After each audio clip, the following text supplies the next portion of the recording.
Commonly हम ladies सबके लिए दुआ मांगते हैं, लेकिन अपने लिए कभी नहीं मांगते।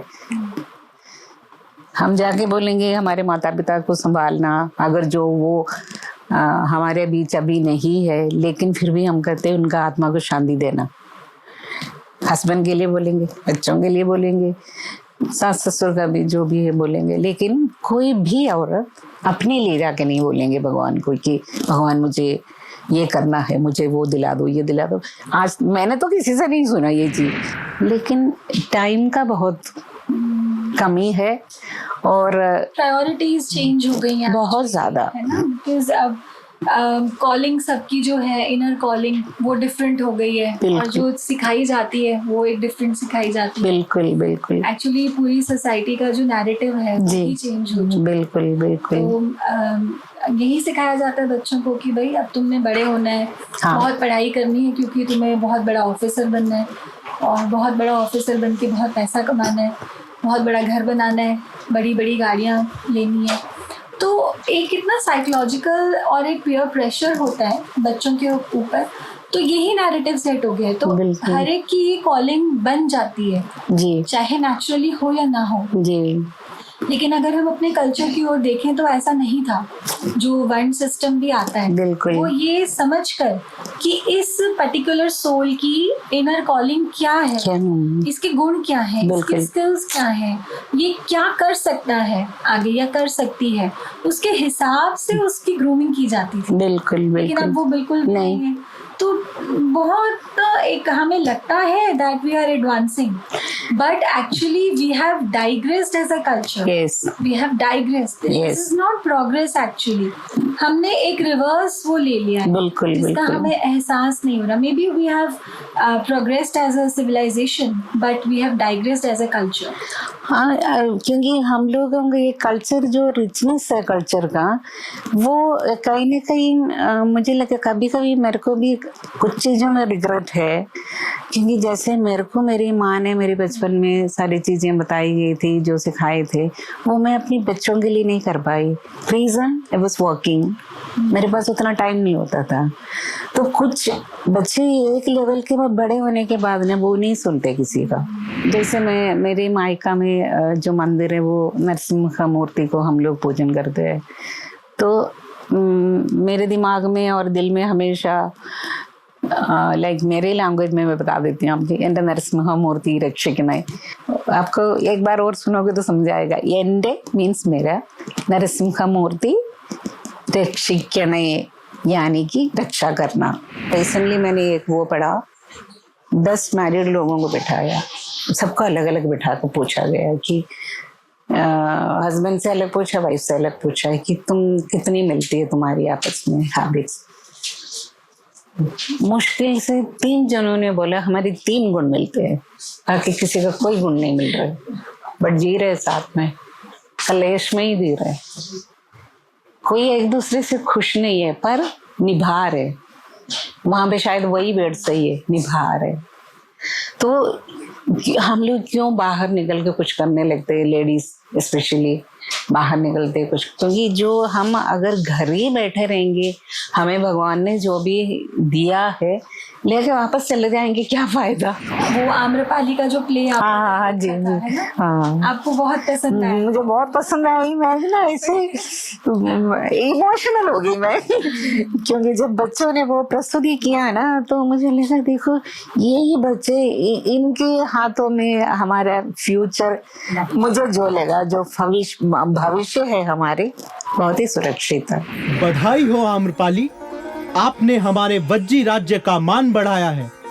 आज से आप हमारा गौरव हैं। इस प्रतियोगिता में विजित हो आपने प्रमाणित कर दिया कि आप हर प्रकार से नगर वधु बनने योग्य हैं। अतः राज्य के नियमों का पालन करते हुए जनपद कल्याणी के पद को स्वीकार करें। वो ब्राइड ऑफ द सिटी बन गई। अब उसके बाद अपना भी उसका एक निजी जीवन है, उसका प्रेम हो गया बिंबिसार के साथ। फिर जब पता चला कि वो दूसरे राज्य का है और वो विरोधी है, हमारा दुश्मन है, तो आम्रपाली पे एलिगेशंस लगे कि भाई तुम उसको सपोर्ट कर रही हो, और उसको जेल में डाल दिया। जेल में डाल दिया, डिस्कवर हुआ कि शी इज प्रेग्नेंट ऑल्सो। तो मतलब जिस आम्रपाली ने लाइफ टाइम वो स्ट्रगल ही करी, बिल्कुल आज वो पूरे सबसे स्ट्रगल जिंदगी में। बस फिर बिंबिसार जो है वो उनके साथ युद्ध करता है और युद्ध करके वो सबको मार देता है, पूरे राज्य में लाशें बिछ जाती हैं। और तब जब वो आम्रपाली के पास आता है कि मैंने तुम्हें मुक्त करवा दिया, तो वो कहती है सारा लाशों का ढेर देखकर कि मतलब एट दिस कॉस्ट, यस मतलब I don't want this life जो इनकी जान की कॉस्ट पे है। तो फिर she refused to go with her lover, Yes. है ना। तो आप देखो वो कितनी आइडियलिस्टिक थी, वो लेडी कितनी आइडियलिस्टिक थी, बिल्कुल लेकिन उसे समाज से क्या मिला और उसकी क्या मिस्टेक है? आज यही तो क्वेश्चन है ना। या अगर इनोसेंट्स हैं जिनका रेप हो जाता है, इनोसेंट्स हैं जो विक्टिम बन जाते हैं, उनकी क्या गलती थी? तथागत हमारा प्रणाम स्वीकार करें। कल्याण हो। भगवान, हमसे जीवन में बहुत पाप हुए हैं। कभी राजा थे जो एक साधु बन गए, जो एनलाइटन हो गए, उसे लगा मुझे नहीं जाना यहाँ पे, मुझे क्या करना है जाकर। वो कभी गई भी तो उसने वहां सुना, उन्होंने कहा कि ये जो सौंदर्य है, ये सब भौतिक है, ये सब नष्ट होने वाला है, तो उसे लगा ये क्या बेकार बात है ना। लेकिन अब जिंदगी के इस फेज में उसे वो बातें सही लगने लगी, बिकॉज अब वो उसका अनुभव बन गया, पर्सनल एक्सपीरियंस बन गया वो। तो उसने सब कुछ छोड़ के खोजा किसे? उस वैरागी को जिसकी बातें उसे एक दिन पसंद नहीं आई थी। और आज जब वो वहां गई है तो वहां पे बाकी भिक्षु कहते हैं कि तथागत वो इतनी अपवित्र, वो अश्लीलता में रहने वाली वो वैश्या, आप उसको एक्सेप्ट करोगे? तो बुद्ध ने कहा शांत हो जाओ, मैं सबको एक्सेप्ट करता हूँ, है ना। तो बुद्ध ने आम्रपाली को अपनी शरण में ले उसको ब्रह्म ज्ञान दिया, ना। उस समय इसको प्रवज्ञा कहते थे, प्रवज्ञा। उसको ब्रह्म ज्ञान दिया और आप देखो क्या ट्रांसफॉर्मेटिव जर्नी है आम्रपाली की लाइफ की। एक ही जिंदगी में वो कहां से कहां तक पहुंच गई। उसने अरहंत पद को पा लिया, माने उसने पूर्णता को पा लिया। चिन्मय अविनाशी वो एक हो गई, वो एनलाइटन हो गई। वही Amrapali, there is a scripture written by female disciples of Buddha, that's called Theri Gatha. Theri जैसे हमें साध्वी कहते हैं ना, तो बुद्ध की फीमेल डिसाइपल्स को थेरी कहते थे, तो थेरी गाथा। तो जितनी भी थेरी रह चुकी है, जैसे खेमा थेरी, आम्रपाली थेरी, ऐसे बहुत सी उनकी उसमें रिटन डिस्कोर्सेज हैं, पोएम्स हैं। तो आम्रपाली ने कितनी जबरदस्त पोएम लिखी है जिसमें उसने इस शरीर के सौंदर्य को पूरा नकार दिया, नलीफाई कर दिया। कि once upon a time I had this kind of eyes, but now my eyes are such and such. My cheeks were such and such and now they are like this. अपनी पूरी body को उसने मतलब पूरा उसने उसको nullify कर दिया कि this is nothing. The only truth is Tathagata, है ना। हे तथागत, मुझे अपनी शरण में ले चलो, सत्य की ओर ले चलो। ये क्योंकि कितनी क्रेविंग आई उसकी जीवन में कि मैंने जीवन भर जो देखा उसमें सच कुछ भी नहीं है, अब मुझे सच चाहिए। सच को खोजा उसने और उसने सच को पाया। तो ये है जो रहस्य है, जो सीक्रेट है, जो समझने वाला। उसकी गलती जो थी वो उसको नहीं पता अप फ्रंट, लेकिन एक ऐसी डायमेंशन है हमारे अंदर जहाँ ये चीजें एग्जिस्ट करती हैं। बिल्कुल जैसे हमारी बॉडी की डायमेंशन है, हमारे माइंड की है, हमारे इंटेलेक्ट की है, ऐसे ही हमारा एक चित्त होता है अंदर, मन है ना। नहीं, मन नहीं, मन अलग है। अंतःकरण में 4 फैकल्टीज होते हैं, मन, बुद्धि, चित्त और अहंकार। अब मन बुद्धि तो अभी सब समझते हैं, अहंकार भी समझते हैं। चित्त जो होता है ना, चित्त इज लाइक जैसे आपके फोन में कैश मेमोरी है ना। आप जो भी चीजें कर रहे हैं वो एक टेम्पररी मेमोरी में जाके स्टोर होता है। आपको जब कई बार अपने कैशेस जो हैं उसको क्लियर करना पड़ता है ना। तो ठीक इसी तरह हम एक बैगेज अपने अंदर लेकर चलते हैं। जब हमारा डेथ हो जाती है तो जो ये शरीर है ये तो पंच तत्वों में चला जाता है। जो आत्मा है वो अपनी जर्नी में चली जाती है आगे, लेकिन वो आत्मा फ्री नहीं होती है। वो फ्री क्यों नहीं होती? क्योंकि उसने एक थैला उठाया हुआ जिसका नाम है चित्त, जिसमें वो जन्मों के संस्कारों को भर के चलती है वो आत्मा। और भारतीय संस्कृति यही कहती है आपके जीवन का उद्देश्य ही चित्त शुद्धि है। हाँ इस बैग को खाली करना आपके जीवन का उद्देश्य है, आपकी लाइफ का पर्पस है।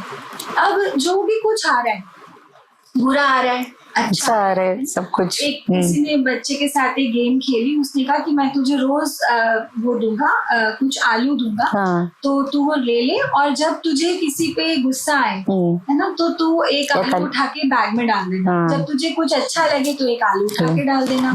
तो क्या हुआ कि उसने ऐसे रोज शुरू किया तो उसका बैग भर गया। अब इतने दिन जब हो गए ना, तो आलू सड़ने लगे उसके अंदर, तो उसको स्मेल आने लगा। ऐसे ही हम किसी से मिले, जी हमने कुछ अच्छा किया, हमें खुशी मिली, हमें दुख मिला, तो एक इम्प्रेशन, एक इम्पल्स जनरेट हुआ जो जाकर उसमें स्टोर हो गया। और वो जब जन्मों से इकट्ठा हो रहा है ना, उसमें सड़ान उठ रही है। बिल्कुल वही बार बार आती है, वही एक्सटर्नल स्टिमुलस होता है और वो उसको ट्रिगर करता है। यस हमारे जो कर्म है, आप तो कर्मोलॉजी में बिलीव करते हैं, है ना? बिल्कुल तो ये बिल्कुल कर्म सिद्धांत है पूरा पूरा। बिल्कुल, है ना? अब बिल्कुल। किसी के साथ कुछ हुआ, हम नहीं कहेंगे उसको क्योंकि बड़ा कठोर होगा ये, बिल्कुल बिल्कुल लेकिन वास्तविकता ये कि कर्म सिद्धांत है, बिल्कुल कर्म सिद्धांत है। और इससे जीता कैसे जाए? हाँ अब ये तो नहीं है कि अच्छा ठीक है, हमने बहुत बुरे कर्म किए तो हमें उसे इसी तरीके से भुगतना भी है, नहीं। यहाँ जो है ना, भगवान ने एक समाधान बनाया और वो है ब्रह्म ज्ञान। उसने कहा कि मैंने इतना कॉम्प्लेक्स गेम तो रचा है, लेकिन मैं क्रैक भी तुझे देता हूं, है ना? तो वो क्रैक क्या है? वो क्रैक है ब्रह्म ज्ञान। जैसे बड़े बड़े सॉफ्टवेयर हम लेते हैं, है ना, लेकिन उसको यूज कैसे करें, क्रैक चाहिए। क्रैक मिल जाता है तो अब उस सॉफ्टवेयर को यूज कर पाते हैं। वैसे ही सॉफ्टवेयर में बहुत कुछ चल रहा है। वो क्रैक जो है ना, वो एक सच्चे महापुरुष देते हैं। जैसे महात्मा बुद्ध ने आम्रपाली को वो क्रैक दिया, उसकी लाइफ को सफरिंग फ्री कर दिया, उसके माइंडसेट को चेंज कर दिया। ठीक ऐसा ही हमारे साथ हुआ, हमें भी दिव्य गुरु श्री आशुतोष महाराज जी ने वही क्रैक दिया। So that's why today we advocate like this, क्योंकि जो हमें लगता है ना कि जो हमने पाया वो सब पाया। मैंने जब आप लोगों को देखा ना, ऑल यंगस्टर्स, मैंने सच में, मैंने पता नहीं, मेरे को ऐसे लगा कि मेरे को बहुत कुछ मिल गया।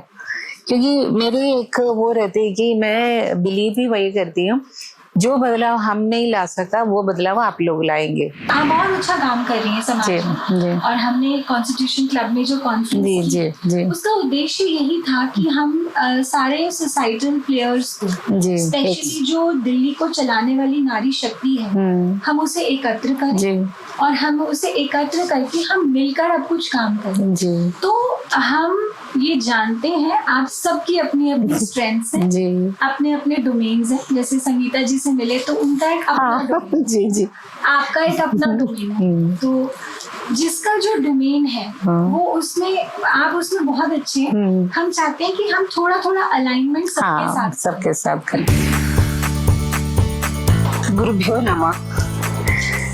देखिए, ये संतुलन, women of self esteem honour, ये मुझे मिला था 2024 मार्च में। तो कॉन्स्टिट्यूशन क्लब में हुआ था ये प्रोग्राम। तो जब मैं वहाँ गई, वो सब कुछ देखे, मुझे इतनी खुशी इसलिए हुई कि इसके ऑर्गेनाइजर्स को देखा तो सब यंगस्टर्स, स्वाति जी सारे और पूरी टीम, इतने यंगस्टर्स, इनकी जो वाइब्रेंसी देखे बहुत खुश हुई। और अंदर से मुझे ये भी हुआ, यार मेरी भी किस्मत देखो कितना अच्छा है, मेरे को यहाँ आके मेरे रिकॉग्निशन हो रहे। मैं कहाँ, मैं दक्षिण भारत से, और यहाँ मेरी कर्मभूमि है, यहाँ में मुझे ये रिकॉग्निशन मिल रहा है। आज का खुशी तो एक अलग ही लेवल पे हो गई है। अब देखिए, हम बात से डर, वो भी वो है शक्ति। खुशी इस बात की है कि हम सब मिलके कुछ कर पा रहे हैं, हमारी सोसाइटी को हम कुछ वापस दे पा रहे हैं। तो उनके साथ मिलकर मैं भी एक हिस्सा बन रही हूँ, इसमें मुझे बहुत खुशी है। दिल्ली में तो बहुत लोग करते हैं, लेकिन नोएडा एक सैटेलाइट सिटी है, नोएडा, ग्रेटर नोएडा जो ट्विन सिटी है, यहाँ पर भी आप लोगों को थोड़ा ध्यान दीजिएगा। हम सब आपके साथ हैं, हम कोशिश करेंगे हमारे जैसे आप लोग इतने वाइब्रेंट है, आपकी स्पिरिचुअल नॉलेज जो है वो और लोगों तक पहुँच जाए।